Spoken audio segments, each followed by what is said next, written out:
வணக்கம். இன்னைக்கு நம்ம பார்க்க போகிற ரெசிபி ரவை தோசை செய்ய போகிறோம். ரவை தோசை செய்ய தேவையான பொருட்கள் நான் வந்து இன்னைக்கு 200 கிராம் போல் ரவை எடுத்திருக்கேன், 100 கிராம் போல் பச்சரிசி மாவு எடுத்திருக்கேன், 50 கிராம் போல் கோதுமை மாவு எடுத்திருக்கேன், 75 கிராம் போல் திக்கான தயிர் எடுத்திருக்கேன், கருவேப்பிலை கொத்தமல்லி தேவைக்கு ஏற்ப 1/2 இன்ச்சு போல் இஞ்சி எடுத்து கட் பண்ணி எடுத்து வச்சுருக்கேன், ஒரே ஒரு பச்சை மிளகாயை கட் பண்ணி எடுத்து வச்சுருக்கேன், ஒரே ஒரு பெரிய வெங்காயத்தை பொடியாக நறுக்கி எடுத்து வச்சுருக்கேன், ஜீரகமும் மிளகும் தலா 1/2 டீஸ்பூன் போல் எடுத்து வச்சுருக்கேன், உப்பு தேவைக்கேற்ப, தண்ணி தேவைக்கேற்ப, எண்ணெய் தேவைக்கேற்ப. வாங்க நம்ம இப்போ இந்த ரவை தோசையை எப்படி செய்கிறங்கிறதுங்கிற ப்ரொசீஜரை பார்க்கலாம். ஸோ ஒரு போல் எடுத்திருக்கேன். இதில் வந்து நம்ம எடுத்து வச்ச ரவையை வந்து சேர்த்துக்கலாம். ரவையை வந்து நம்ம வறுக்க தேவையில்ல, டேரெக்டாக சேர்த்துக்கலாம் நம்ம ரவையை. இப்போ வந்து நம்ம எடுத்து வச்சிருக்கிற பச்சரிசி மாவு இதையும் வந்து நம்ம ரவை கூடவே ஆட் பண்ணிடலாம். நம்ம எடுத்து வச்சிருக்கிற கோதுமை மாவு ஆட் பண்ணலாம். இன்கேஸ் உங்களுக்கு கோதுமை மாவு தேவைப்படாதுன்னா நீங்கள் வந்து மைதா கூட ஆட் பண்ணிக்கலாம். நான் வந்து இன்றைக்கி கோதுமை மாவு ஆட் பண்ணுறேன். தேவைக்கேற்ப உப்பு நம்ம ஆட் பண்ணிக்கலாம். நம்ம எடுத்த ஜீரகத்தையும் இது கூடவே ஆட் பண்ணிக்கலாம். நம்ம எடுத்த மிளகை வந்து நம்ம முழுசாகவும் ஆட் பண்ணலாம். உங்களுக்கு வேணும்னா 2ஆக உடைச்சு கூட ஆட் பண்ணிக்கலாம். நான் வந்து இன்றைக்கி முழுசாக ஆட் பண்ணுறேன். நம்ம எடுத்த இஞ்சி பச்சை மிளகாய் சேர்த்துடலாம். இது எல்லாமே நல்லா நம்ம கலந்து விட்டுடலாம்.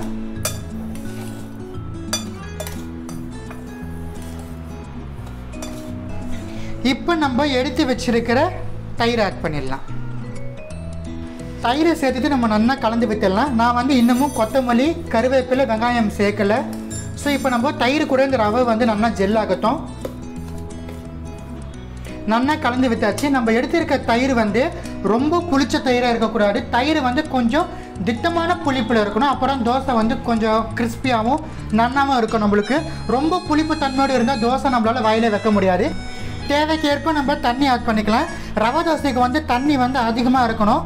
தண்ணி வந்து நம்ம நார்மல் இட்லி மாவு தோசை மாவுக்கு இருக்கிற மாதிரி தண்ணி இருக்கக்கூடாது. அதை விட கொஞ்சம் கூடுதலாகவே இருக்கணும் நம்மளுக்கு தண்ணி. ஸோ நம்ம கொஞ்சம் கொஞ்சமாக தண்ணி சேர்த்து ஃபஸ்ட்டு நம்ம ரவையை வந்து லம்ஸ் இல்லாமல் நம்ம கரைச்சிக்கலாம். அதுக்கப்புறமா நம்ம கொஞ்சம் எக்ஸ்ட்ரா தண்ணி ஆட் பண்ணிக்கலாம். லம்ஸ் எதுவுமே இல்லை. இப்போ வந்து நான் எக்ஸ்ட்ரா தண்ணி சேர்க்குறேன். தண்ணி வந்து நிறைய இருக்கணும் நம்மளோட ரவை தோசைக்கு. நார்மல் தோசை மாவு மாதிரி இருக்கக்கூடாது. இதுவே இட்லி ஊற்றுற மாதிரி இருந்தால் நம்மளுக்கு அந்த தண்ணியே போதுமானது.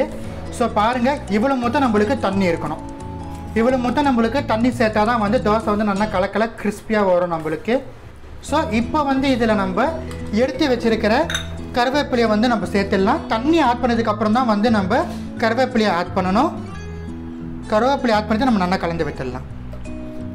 இப்போ நம்ம எடுத்து வச்ச கொத்தமல்லியை வந்து நம்ம லைட்டாக கிள்ளி ஆட் பண்ணிக்கலாம். ஸோ இவ்வளோ கொத்தமல்லி நம்ம ஆட் பண்ணோம். அப்புறம் நம்மளுக்கு கலக்கலாக இருக்குது. இது வந்து நம்ம நல்லா கலந்து விட்டுடலாம். இப்போ நம்ம நறுக்கி எடுத்து வச்சுருக்கிற வெங்காயத்தை ஆட் பண்ணிக்கலாம். வெங்காயத்தை வந்து இப்பயும் ஆட் பண்ணலாம். இல்லைனா வந்து தோசைக்கல்ல வெங்காயத்தை தூவி வச்சுட்டு இந்த பேட்டரை நம்ம ஆட் பண்ணலாம். நான் வந்து இப்படி ஆட் பண்ணிக்கிறேன். நல்லா தான் இருக்கும் டேஸ்டான. ஸோ நம்ம எல்லா இன்க்ரீடியன்ஸுமே ஆட் பண்ணியாச்சு. 5 மினிட்ஸ் போல் ரெஸ்ட் கொடுத்தா போதும். ரொம்ப நேரம் நம்மளுக்கு இந்த மாவு வந்து ஊற தேவையில்ல. ஜஸ்ட் ஒரு 5 மினிட்ஸ் போல் இருக்கட்டும். இந்த மீன் டைமில் வந்து நம்ம தோசை தவாவை பற்ற வச்சிடலாம். தோசை தவாவை வந்து பற்ற வச்சாச்சு.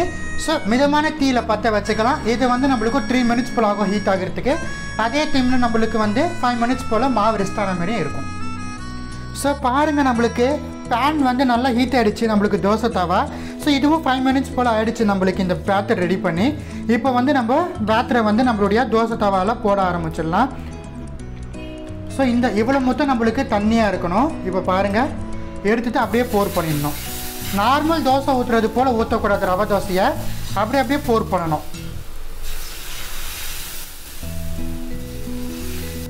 ஸோ இது போல் வந்து நம்ம மாவு வந்து அங்கங்கே நம்ம போர் பண்ணதுக்கப்புறமா உங்களுக்கு வந்து ஈவனாக வேணால் நீங்கள் ஈவனாக வந்து ரவுண்ட் ஷேப்லேயும் நீங்கள் போர் பண்ணிக்கலாம். ஆனால் நம்ம யூஸ்வல் தோசை மாரி நம்மளால் எடுத்து நம்ம இது பண்ண முடியாது பேட்டரை வந்து. ஸோ அங்கங்கே வந்து நம்மளுக்கு போரஸ் இருக்கணும், ஹோல் இருக்கணும். இப்போ வந்து நம்ம லைட்டாக எண்ணெயை வந்து சுற்றுருவோம். ப்ளஸ் கொஞ்சம் மேலேயும் ஆட் பண்ணிக்கலாம். உங்களுக்கு வேணா நீங்கள் வெண்ணெய் இல்லைன்னா நெய் கூட சேர்த்துக்கலாம். நான் வந்து இன்றைக்கி நல்லெண்ணெய் விட்டுருக்கேன். நல்லா கலக்கலாக இருக்கும் நம்மளுக்கு ரவை தோசைக்கு நல்லெண்ணெய் விட்டால். ஸோ மிதமான தீயில தான் நம்மளுக்கு வேகணும். ஸோ மிதமான தீயில வந்து நல்லா கோல்டன் ப்ரௌன் கலருக்கு வரணும் ஒரு சைடு. இல்லை கொஞ்சம் டார்க் ப்ரௌன் வந்தாலும் தப்பு இல்லை. அதுக்கப்புறம் நம்ம திருப்பி போடலாம். ஸோ பாருங்கள், நம்மளுக்கு ஒரு பக்கம் வந்து தோசை நல்லா வெந்துத்திடுத்து. இதை வந்து நம்ம அழகாக திருப்பிக்கலாம்.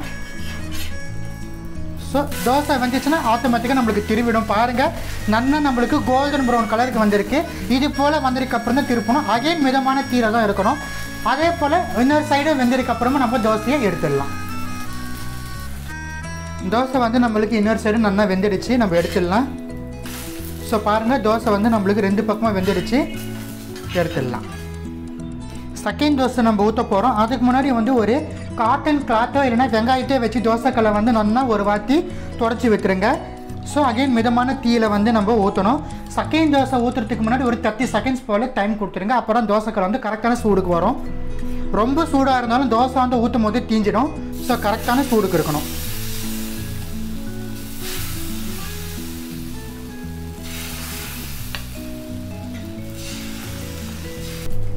தோசையை ஊற்றியாச்சு. சுத்தரும் ப்ளஸ் மேலேயும் கொஞ்சமாக நம்ம எண்ணெய் ஆட் பண்ணிக்கலாம். மிதமான தீரை நம்மளுக்கு தோசை வந்து கம்ப்ளீட்டாக ஒரு 2.5 மினிட்ஸ் அளவுக்கு நம்மளுக்கு டைம் எடுக்கும் இந்த தோசை வேகிறதுக்கு. ரவா தோசைங்கிறனால நல்ல சிம்மில் வச்சு நல்லா வேகத்துன்னு சொல்லி எடுக்கணும். அப்புறம் நம்மளுக்கு தோசை வந்து கிறிஸ்பாகவும் இருக்கும், ரவையும் நம்மளுக்கு வெந்து வரும். நல்லா நம்மளுக்கு 2.5 மினிட்ஸ் போல் ஆகிடுச்சு. இப்போ நம்ம தோசையை வந்து திருப்பிடலாம். ஸோ பாருங்கள் நல்லா கோல்டன் ப்ரௌன் கலருக்கு வந்திருக்கு. இந்த சைடு நம்மளுக்கு நல்லா ஒரு 2 நிமிஷம் போல் வேகட்டும் மிதமான தீயில். ஸோ பாருங்கள் 2 மினிட்ஸ் போல் ஆகிடுச்சு. தோசை நம்மளுக்கு நல்லா வெந்துடுச்சு. இப்போ வந்து நம்ம தோசையை எடுத்துடலாம். ஸோ இதே போல் நம்ம ரிமைனிங் இருக்கிற எல்லா பேட்டருமே வந்து நம்ம ரவை தோசையாக சுட சுட எடுத்து நம்ம சாப்பிட்லாம் சுற்றி. பாருங்கள் ரொம்ப கலக்கலான சுவையான ரவை தோசை எப்படி வீட்டில் சட்டுன்னு செய்கிறது உங்களுக்காக வேண்டி செஞ்சு காமிச்சிருக்கேன். மறக்காமல் இந்த ரெசிபியை உங்கள் வீட்டில் ட்ரை பண்ணி பார்த்து எப்படி இருந்துச்சுன்னு கமெண்ட் செக்ஷனில் தெரிவிச்சிருங்க. இது போல உங்களுக்கு ரெசிபிஸ் என்னென்ன தேவையோ கமெண்ட் செக்ஷனில் கட்டாயமாக கேளுங்க. உங்களுக்காக வேண்டிய நான் அதை போஸ்ட் பண்ணுறேன். நன்றி, வணக்கம்.